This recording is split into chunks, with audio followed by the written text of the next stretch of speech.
Our universe is incredible, surrounded by mystery and beauty, and many of us have questions about our past, present, and future. October Hallam is an intuitive medium with over 20 years of experience. She has assisted people with discovering their path by understanding their past and connected the living to their loved ones who have made the transition.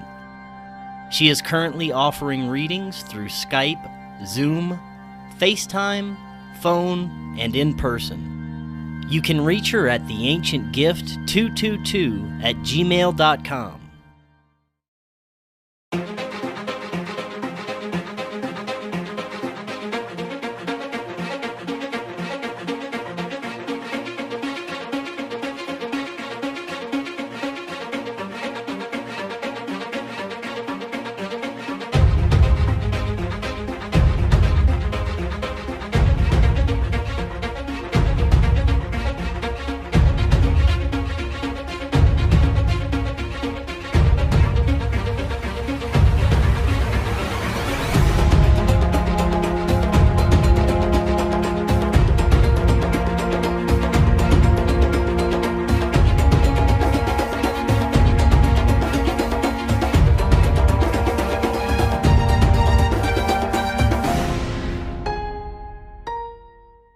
Welcome back to Forbidden Knowledge News. I'm your host, Chris Matthew.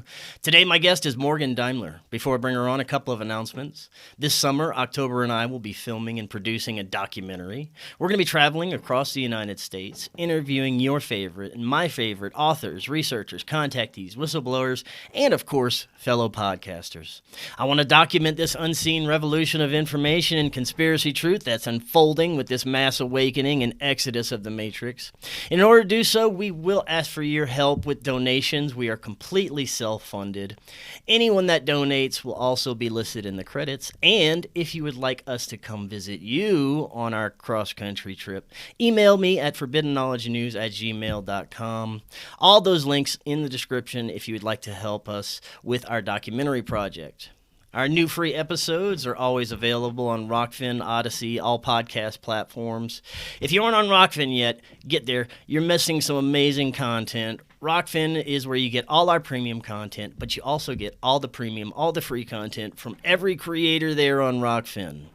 Go to our website, forbiddenknowledge.news. Check that out. That's the home of the Forbidden Knowledge Network. We feature some amazing podcasts on there.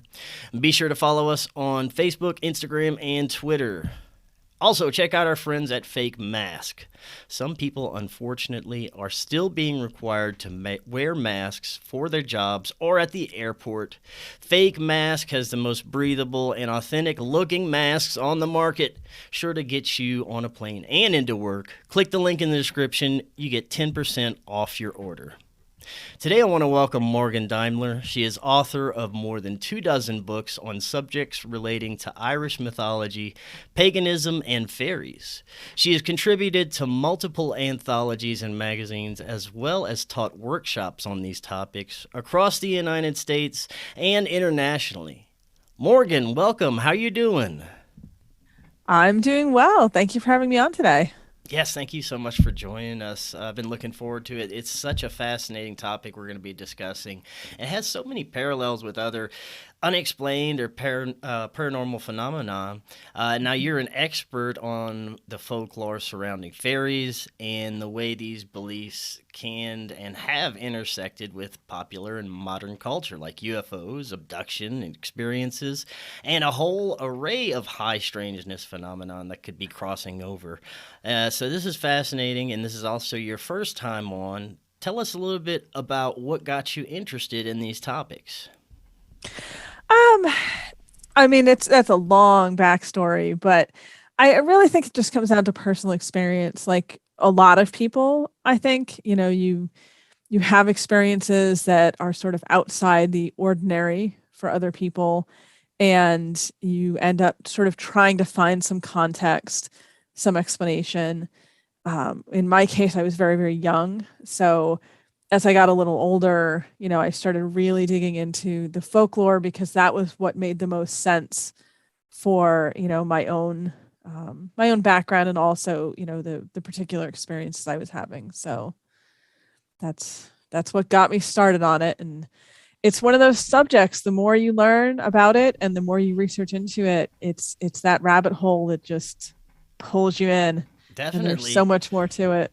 Would you be able to tell us a little bit about some of those experiences you were having? Sure. I'd have to think for a minute because, like I said, I was very young Mm. initially.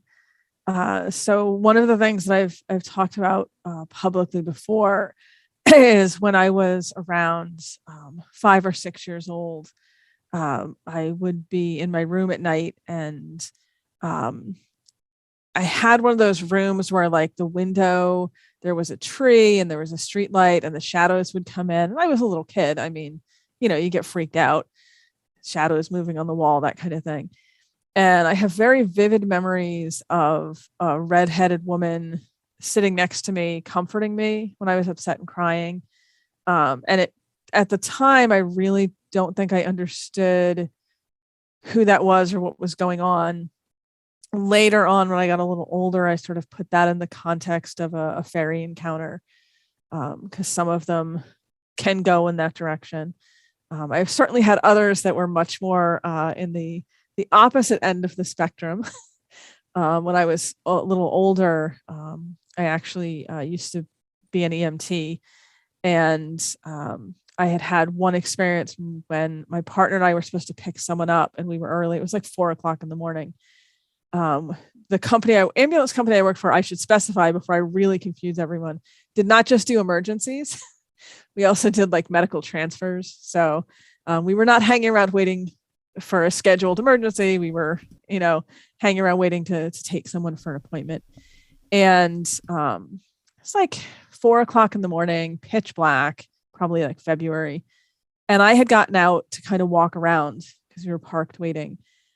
And I saw what looked like a white dog coming towards me across this really big open field.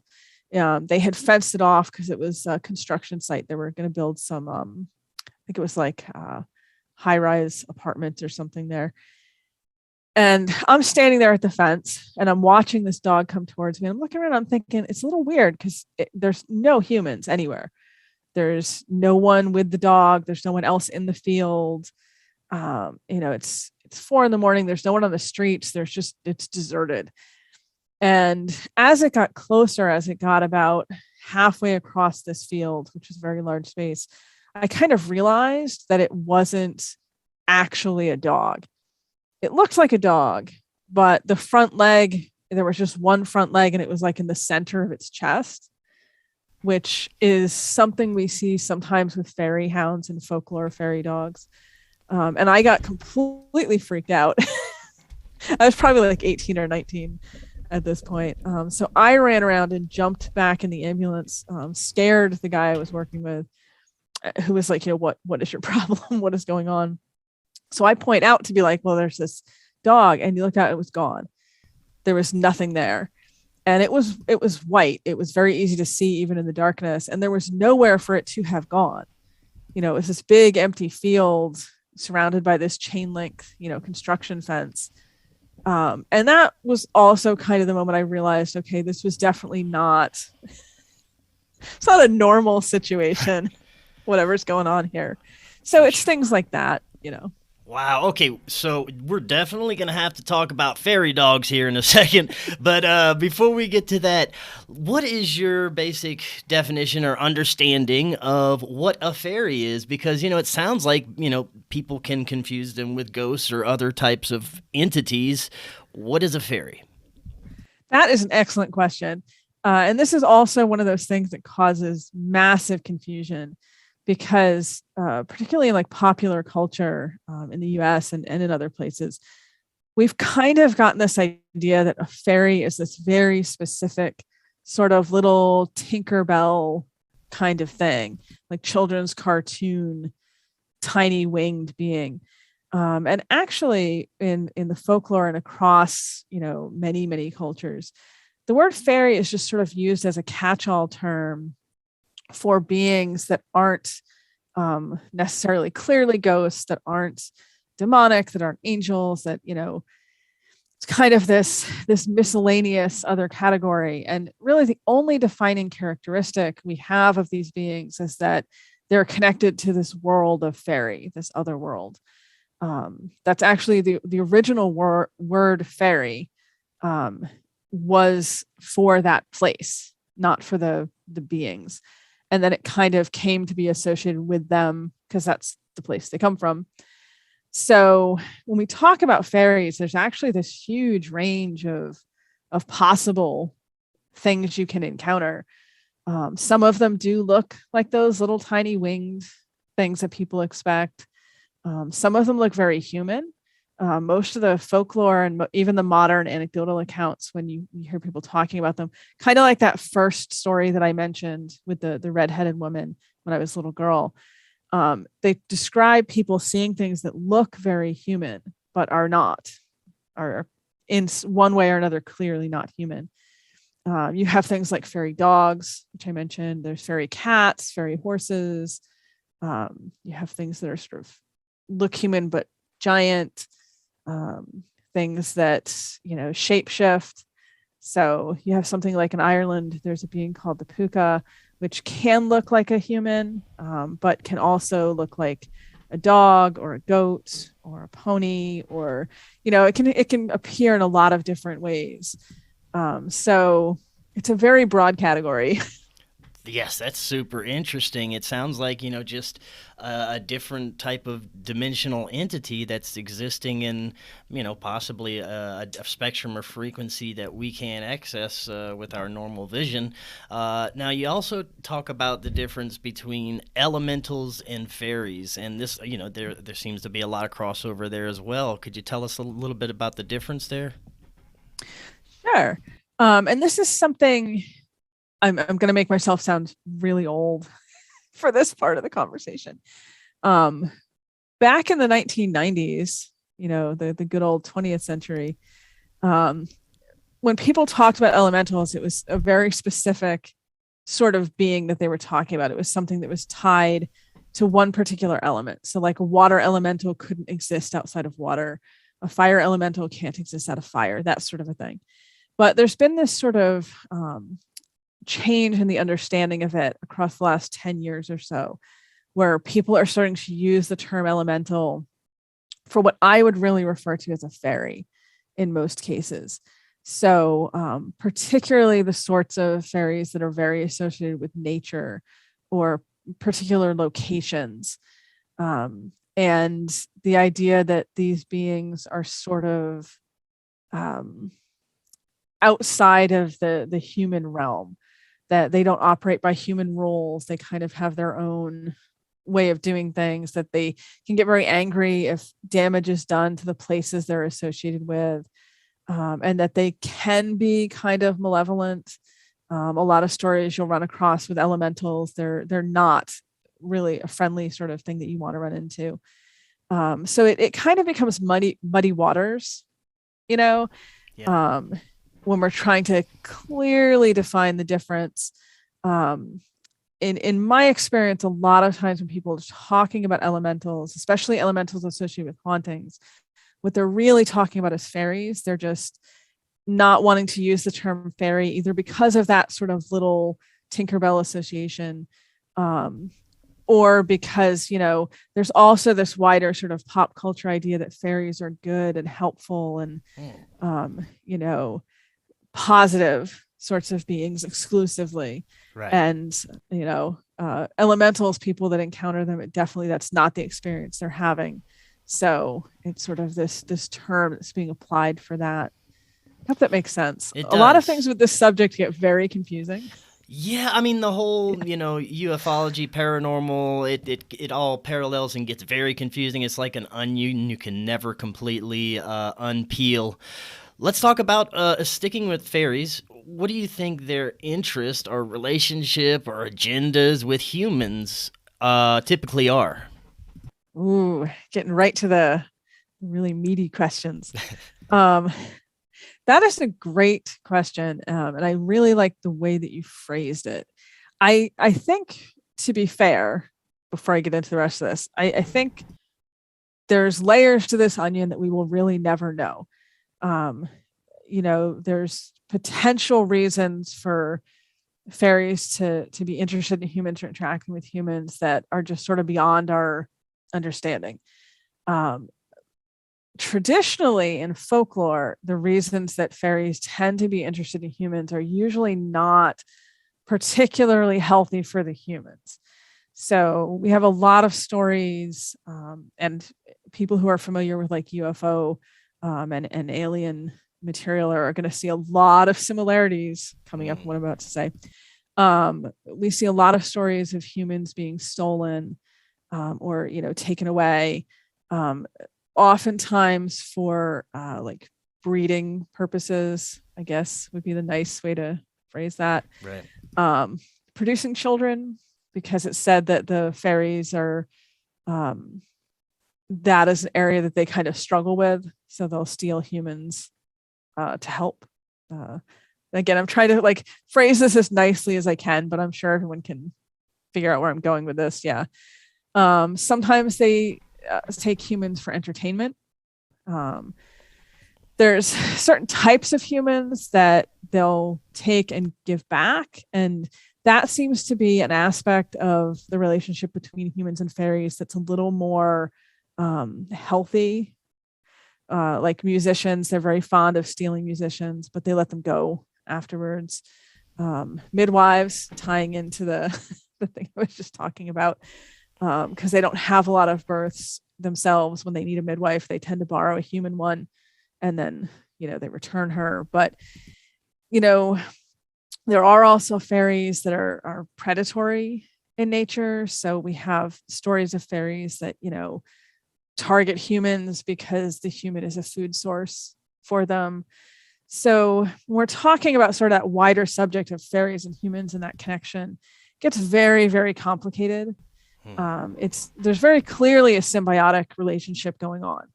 There's this long-standing connection between fairies and humans across a lot of cultures.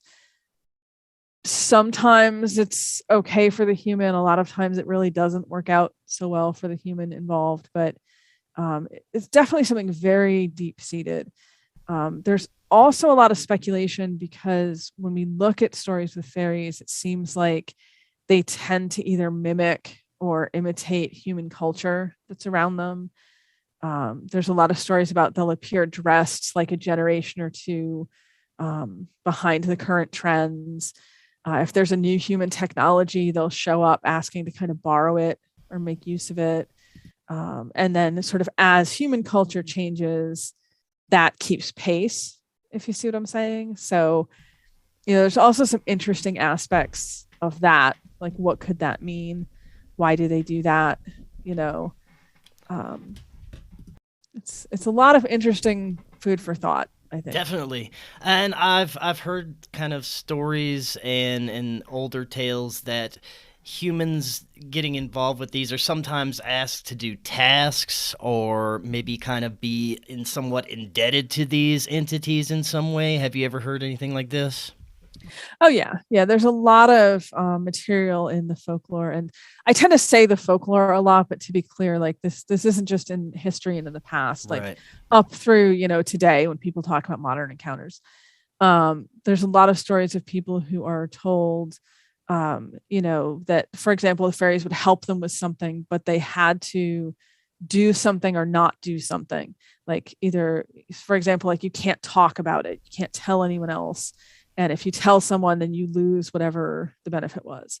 Yeah. Or they'll lend you something, but you have to pay them back, at a very precise time and the exact amount, like to the grain of wheat, for example, of whatever you were lent, or there's going to be some, negative consequence. And a lot of times the reason we see the stories is because someone messes up along the lines. And then it's sort of this is the consequence because they didn't do it on time, or they didn't do it the right amount, or the right thing that they were asked for, that sort of thing. So yeah, we definitely see a lot of that sort of thing. Fairies in general across most of the stories seem to be very kind of analytical and almost lawyeristic, if that's a term.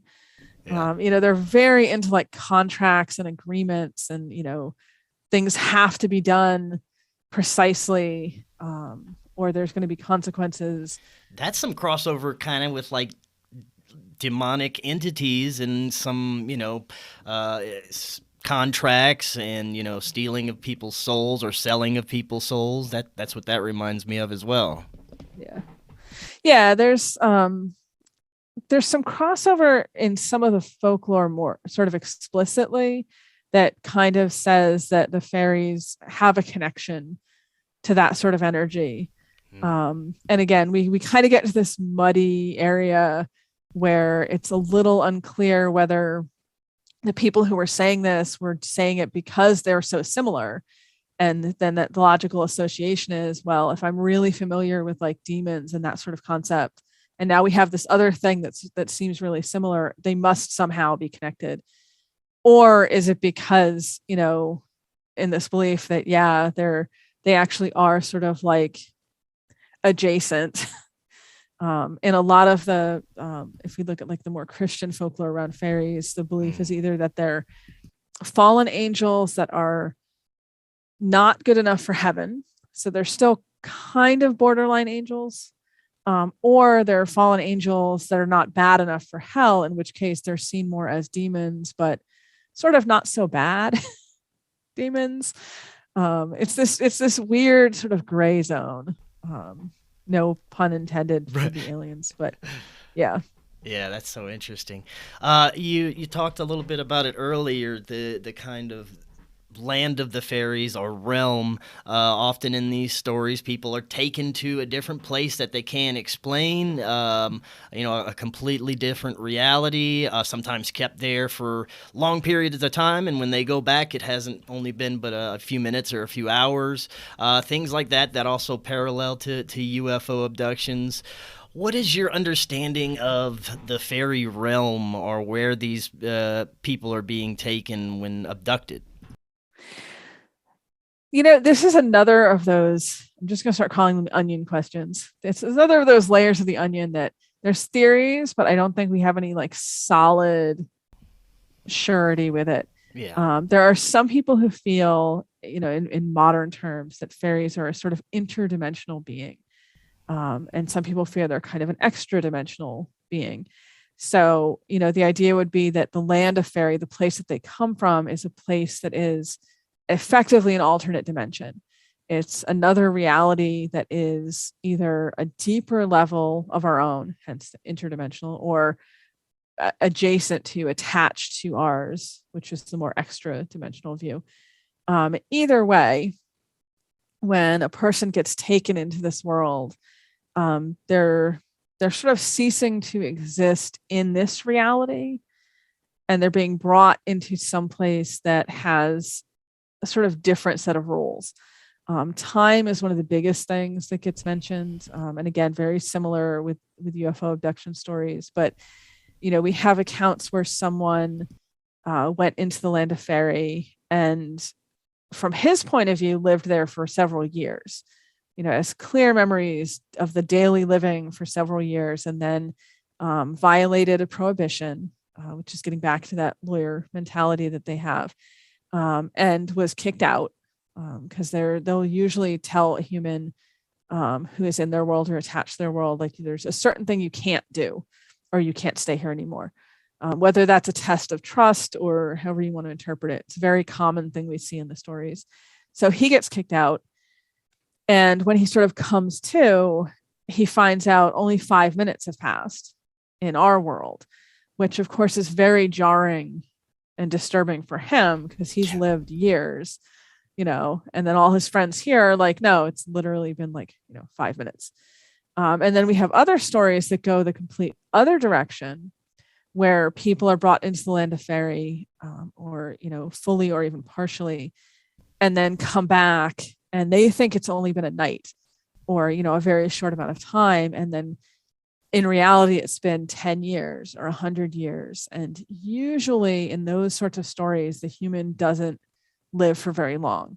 It's kind of too much. It's too much cognitive dissonance. It's too hard to kind of accept. And I will say, because I know, again, a lot of this tends to come off like, oh, this is all old stories, but there's actually a story from Canada in the 1980s of this happening. A gentleman who was working with a logging company went, took his lunch. They took their lunch break, and he decided to kind of walk off a little bit, was not in the mood to hang out with his coworkers this particular day, I guess, and walked off into the woods and ran across this group of people who, seemed to be having sort of like a picnic lunch by the water out in the woods. And they invited him to join them. So he decided he would, sits down, eats his lunch, figures about a half an hour has gone by. He's got to get back to work. He goes back to, meet up with the logging crew, and they're all absolutely shocked to see him because it's been 3 days and they've been looking for him. Like, the police had been called. It was a whole thing.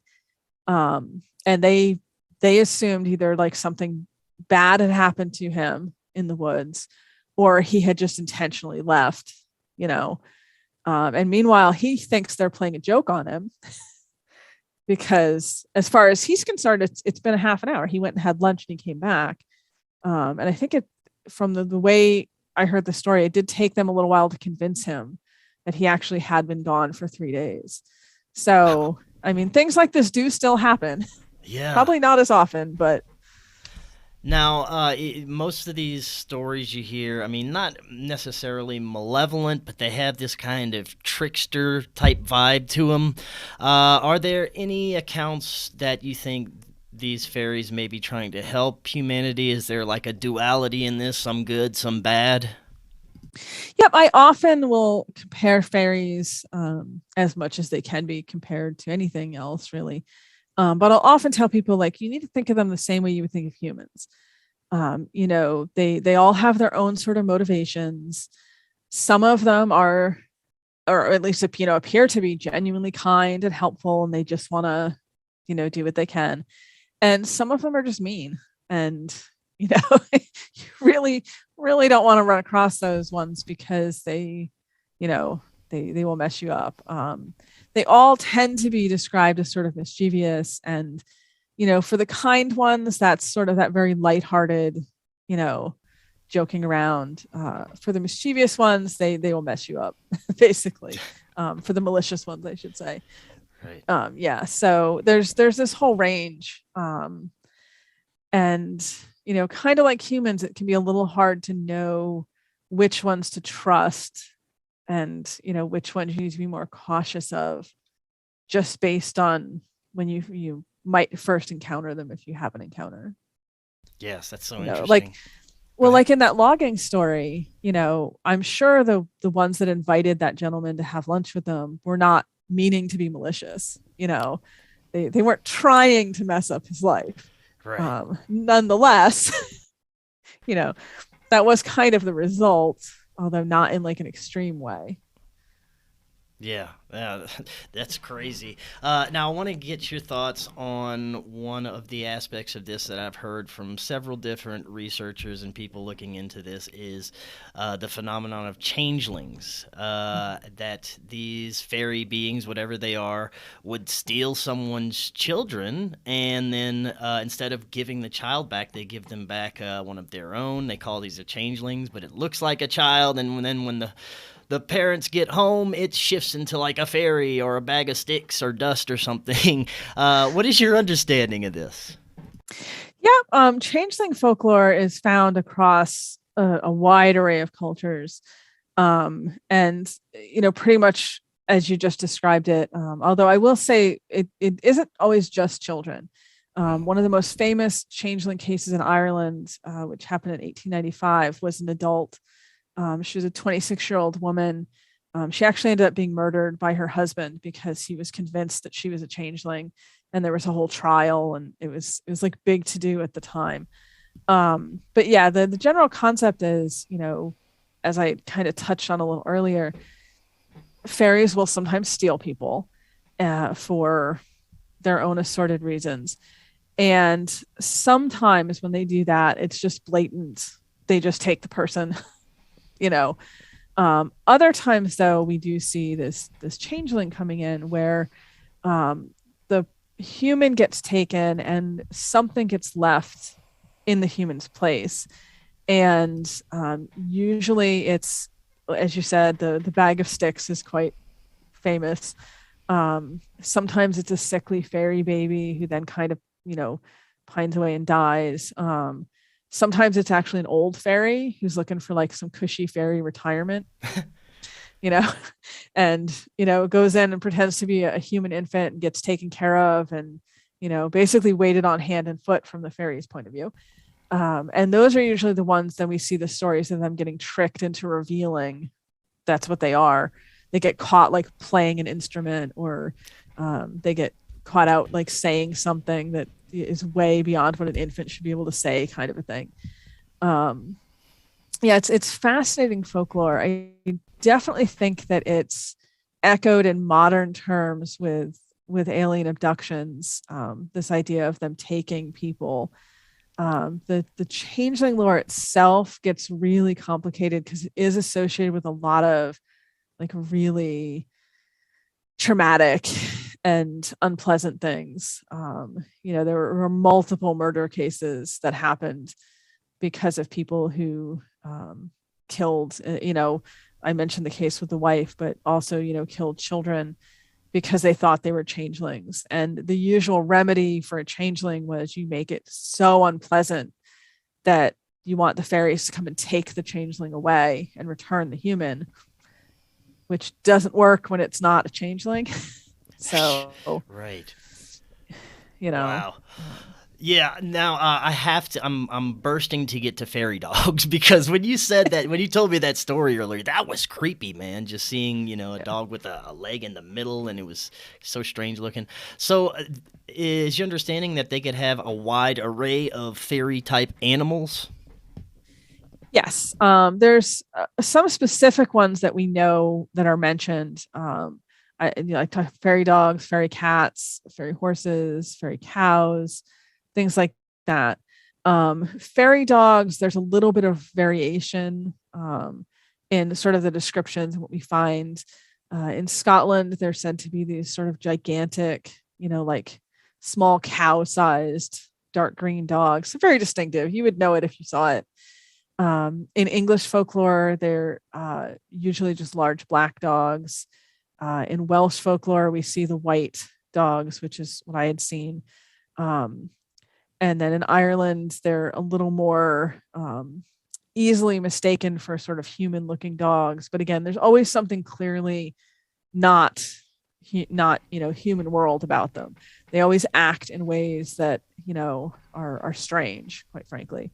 And sometimes we do see stories of them missing a limb, like the one I saw only had 3 legs. Not missing a limb in the way of like, if your dog got hit by a car and you had to amputate a leg and then it learns how to walk on 3 legs. Not that kind of thing, but like malformed, I guess would be a better way to say it. Yeah. Animals that just would not exist that way in our world.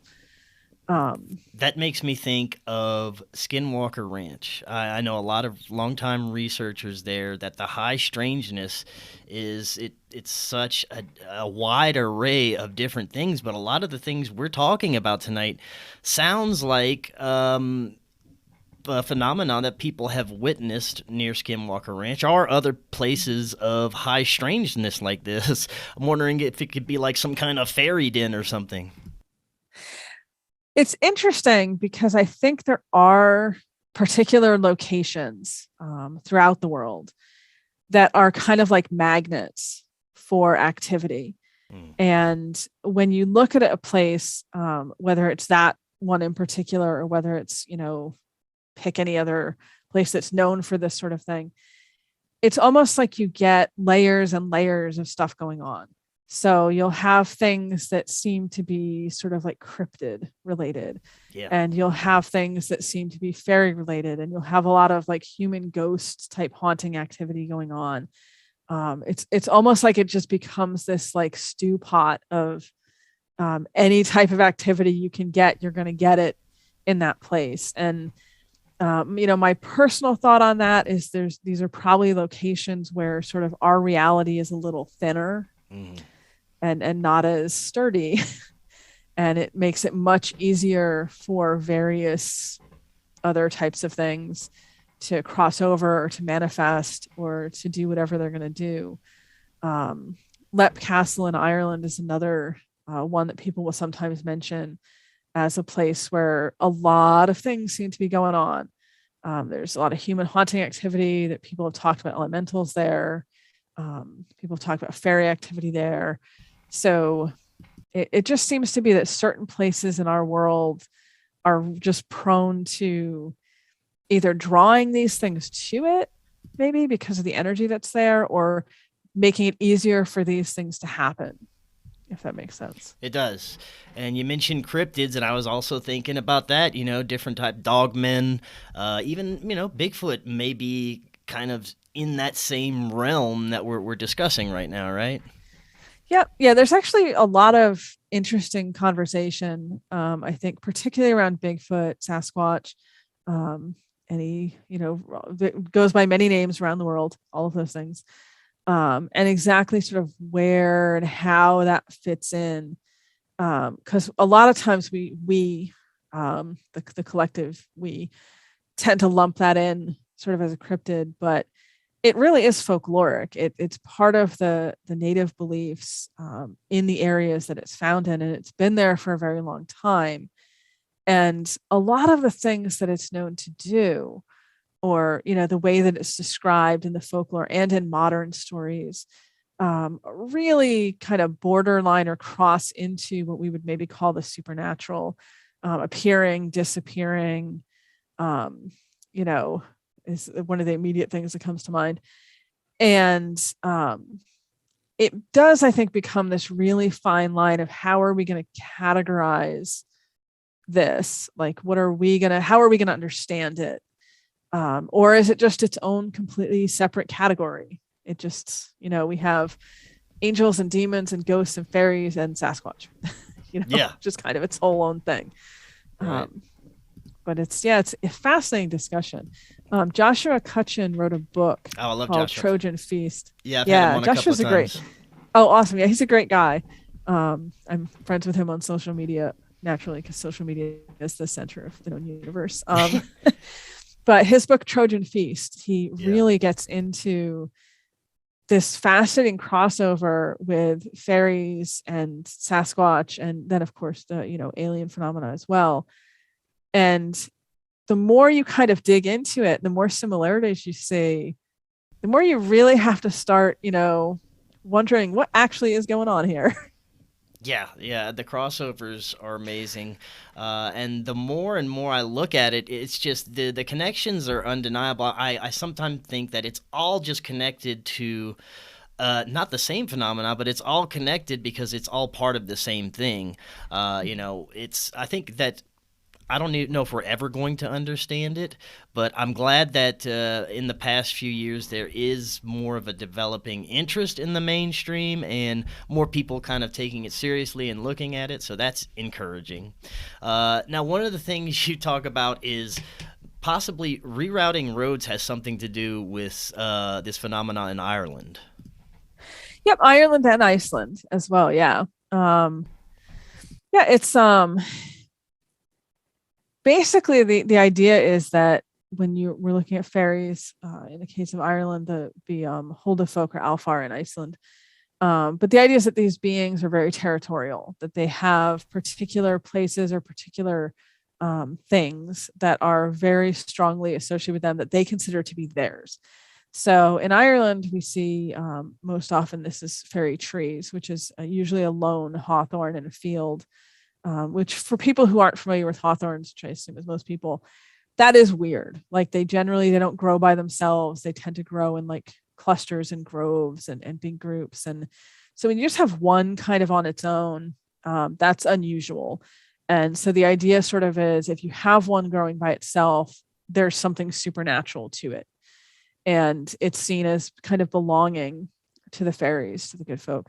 So in the 1990s, there was a case, I think this was the most recent one, where there was a fairy tree and there was a road construction that was going to involve removing it. And there was a big sort of outcry about it because people believe if you interfere with these places, if you cut down these trees, that very, very bad things will happen. Usually along the lines of like the people who do the cutting will die and bad luck for everyone. Like nobody wants to be part of it. There's actually a pretty widespread belief that the reason the DeLorean car company went bankrupt and had all the problems it had was because and this part is true, that they built a factory in Ireland, and on the property of the factory was a fairy tree, and they cut it down. And within a year of that factory being built, the company was done. So, people are very, very clear that like you don't interfere with these places. In Iceland, it was more recent. I believe it was in the last 10 or 20 years. There was a road that was going to be built, and in Iceland, it's stones. They call them Alfakirkjan, elf churches, but they're like big boulders. They're supposed to be the home of the elves, and you don't mess with them for very similar reasons. And so again, there was this big, it sort of made national news and international news, protest about rerouting the road so that they didn't interfere with this particular stone. So yeah, it's a really interesting thing. I will say that there's an awful lot of anecdotal evidence that when you do mess with these places, negative things do seem to happen. And there's also a lot of crossover here into the missing 411 material. I think of that quite often as we go through the conversation. Just people going national forest, boom, gone. Or all the other high strangeness that's around it, UFO lights, strange paranormal activity. It's the connections are very profound there. Definitely. And it's interesting because I think that if it was 100 years ago or 200 years ago, the missing 411 in particular, people would more immediately be like, oh, this is clearly fairies, or this is clearly, because that used to be something that was more a go-to explanation for people if someone, mysteriously vanished in a situation where they really should not have. And I particularly tend to look at the missing 411s involving children, where the children are found later, but it's like inexplicable distances. And, like they could not physically have gotten that far, and they're fine. And then, you also have these, not exactly missing 411, but very similar stories of children who disappear for, 2 or 3 days in the woods in freezing temperatures, should not be able to survive. And they're found alive and healthy, and they have a story about, a bear kept them warm, which, as I'm sure we all realize, bears are not really prone to doing that. Yeah. Not much for childcare. Yeah. And those are all very in line with stories of fairies and, things that fairies would do. So. Yeah. And another thing you kind of take a look at is the possibility of if the reports of black-eyed children could be associated with fairy folklore as well, right? Yep. That's one that's been getting a lot more attention, which I'm glad, because I think that it's something that probably more people have had experiences with, but either just dismissed it as a weird random experience or didn't really understand what it could be. So I think it's good that it's getting more attention, the concept of black-eyed children. Obviously, it is one of those controversial things. Everyone has an opinion. I've heard people argue that they could be aliens. I've heard people argue vampires. I've heard people argue a lot of things. And obviously I've heard people argue that it's not real at all and people are just making it up. But, when I look at the stories, starting with the original black-eyed children encounters and then getting into the more recent ones that people are talking about, it definitely checks a lot of those boxes for what we would look for with fairies. I mentioned a little earlier the thing about fairies tend to appear dressed in clothing that's a little outdated.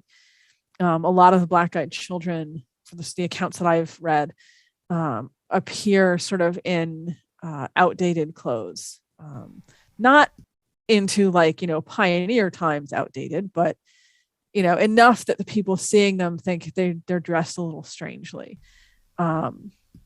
They tend to act very differently from what people would expect children in those situations to act like. I've read a lot of encounters now that describe them as sort of like emotionless or very calm, Hmm. even as they're like asking for help, in the night, in the dark, just very calm. And that to me is also a bit of a red flag with fairies, because they're often described as acting in ways emotionally that don't fit the human expectation. Right. Um, Now, you said you've heard some recent modern accounts of black-eyed children. Is there any story or anything in particular that sticks out in your mind that you could tell us about that happened to someone? I think the biggest one that sticks out to me, and this was what I ran across in a social media group. This was a first person encounter. This was someone telling their own experience. They seemed very sincere. They didn't seem like they were um, joking around. But they talked about how they had been home alone one night when they were in their, I think they said early 20s, and someone had knocked at the door and they didn't want to open it because they were home alone. So they had kind of, called the door and said, like, who is it? And it was, children voices answered and said, we're lost. Can we use your phone? We need to call our mother. And for whatever reason, the person said she just got a very bad feeling about it, like very unnerved. The hair went up on her arms, just said the whole thing didn't feel right.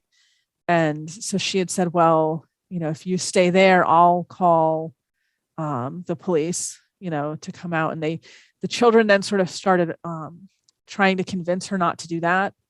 Like, no, just if you can let us in, we can use your phone, we can call our mother. So then she was like, well, why don't you give me your mother's phone number and I'll call her, not opening the door. And, the children were still very like, no, don't do that. Just if you just let us in, so we can use your phone. So at this point, of course, she was very freaked out, because they were just so insistent that she needed to let them in and that they needed to make the phone call and they wouldn't give her like any information. So she was finally like, I'm sorry, I can't. But she went around the window to kind of look out and she said, what she saw, it looked like, a little girl and a boy, maybe like 10, 12 years old, dark hair, totally dark eyes, wearing white. She said the girl was in like a white dress and the boy was in like a white shirt and white pants. And she got really scared. And she's like, I didn't know if they were ghosts. I didn't know what they were. And so she ended up calling, I think her father, who was at work, was like, you need to come home. And then when she went back out, they were gone. To look out the window, they were gone. And she was saying that she was very convinced if she had let them in, that something bad would have happened to her. So, like I said, she seemed very honest in the story she was telling. So, Right.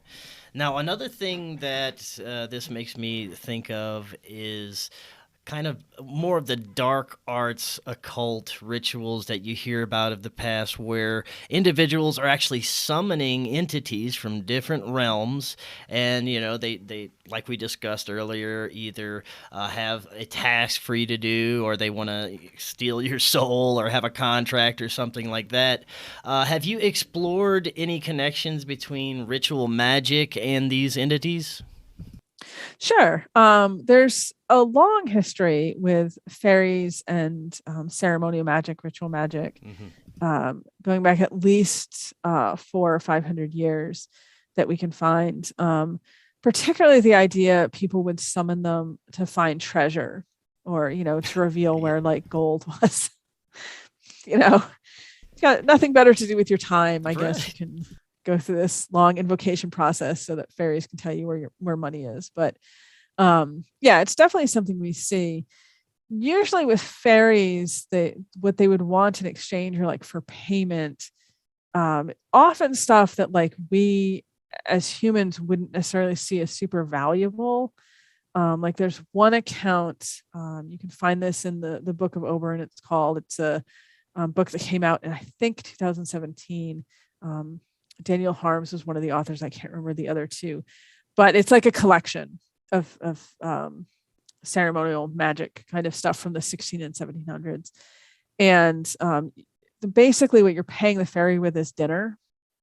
Like you set up this like a meal and then invite the fairy in. And if the fairy comes in, that's sort of the agreement then.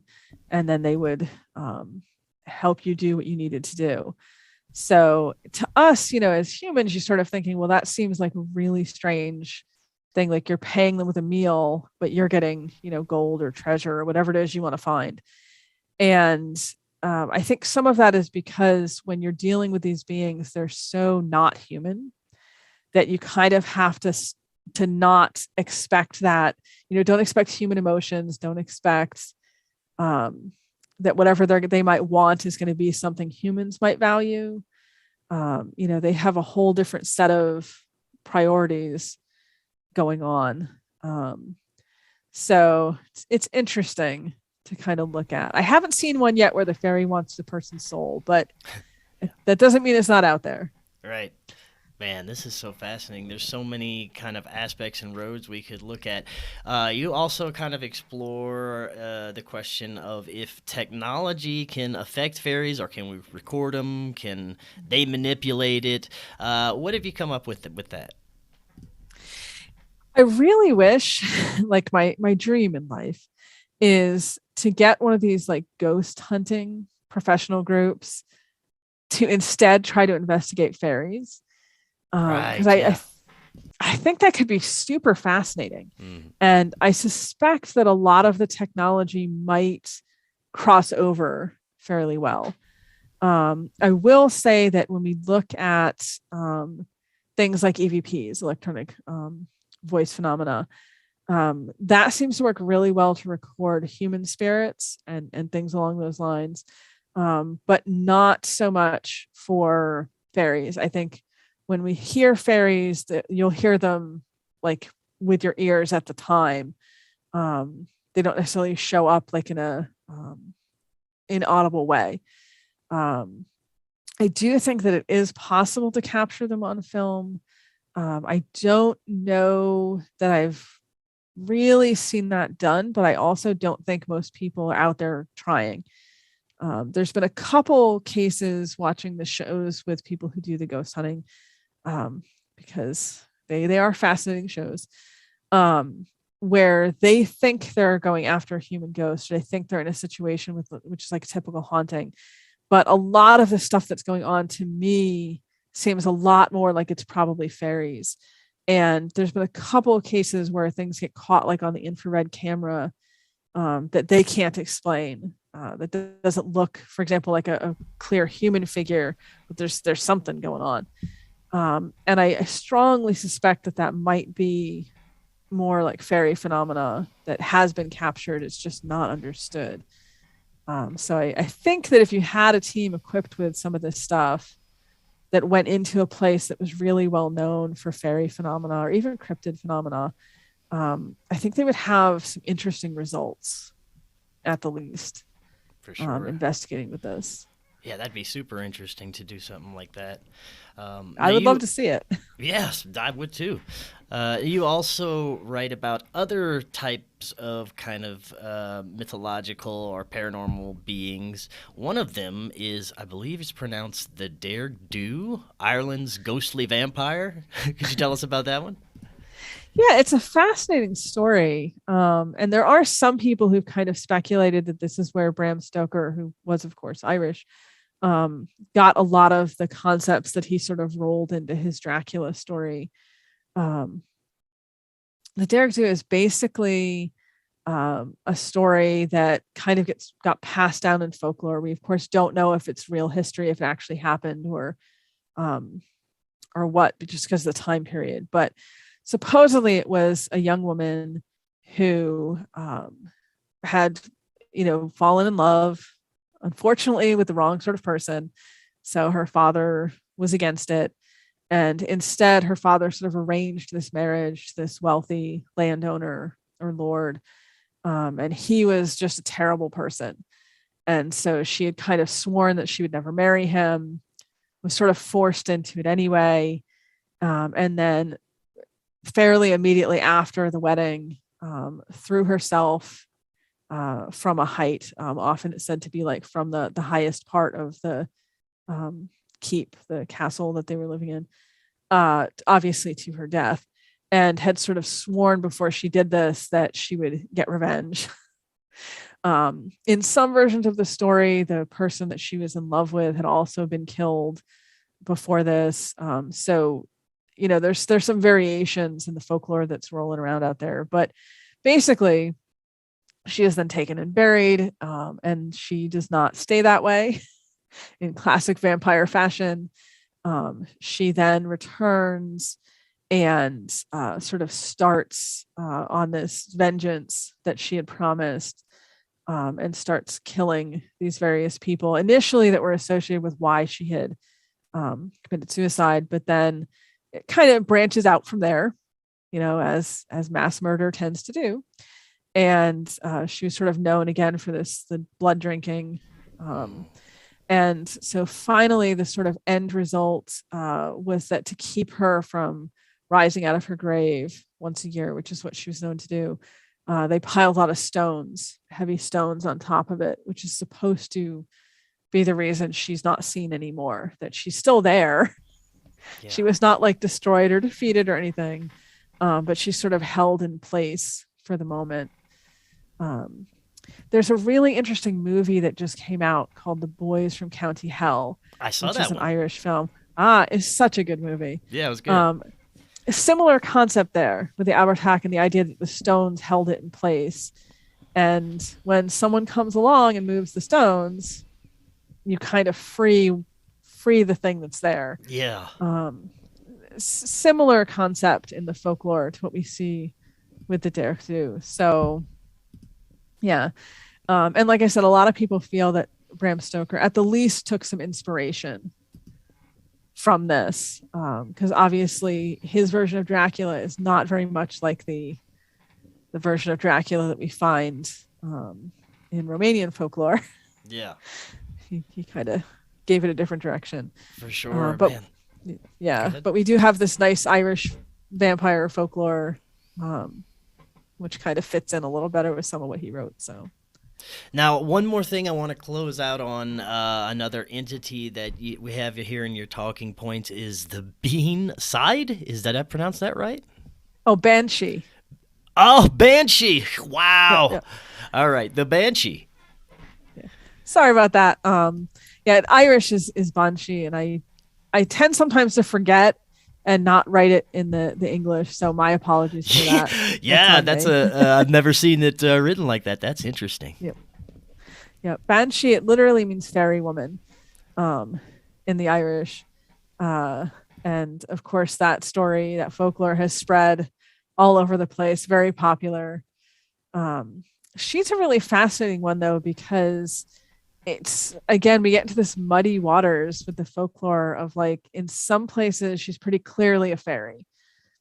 She's a fairy woman who is connected to these different human families. I had mentioned at the very beginning the whole thing with fairies don't reproduce as much and humans get involved and mayhem ensues, but there are a lot of accounts of different families that are supposed to have an ancestor who is not human. And in this case, that's sort of where some of the Banshee comes in. The idea that she was at some point an ancestor for this family line. And so she still shows up to sort of cry and mourn when there's going to be a death in the family. In some folklore, she's a goddess who, somewhat similar concept. But in others, it's a human ghost. It's, clearly a human who died, sometimes very tragically, sometimes with something unfinished. And so they are sort of stuck in some accounts for what length their life would have been, in others just an unknown period of time.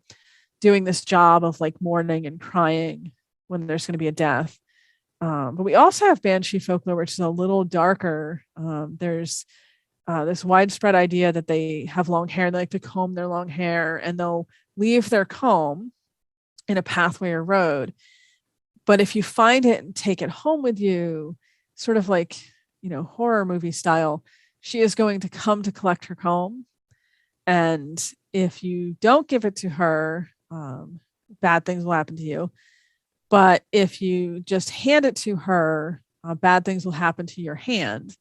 So we have these stories of people who the banshee's kind of outside wailing and shrieking, and they'll get like fireplace tongs and grab the comb and kind of try to hand it out the window.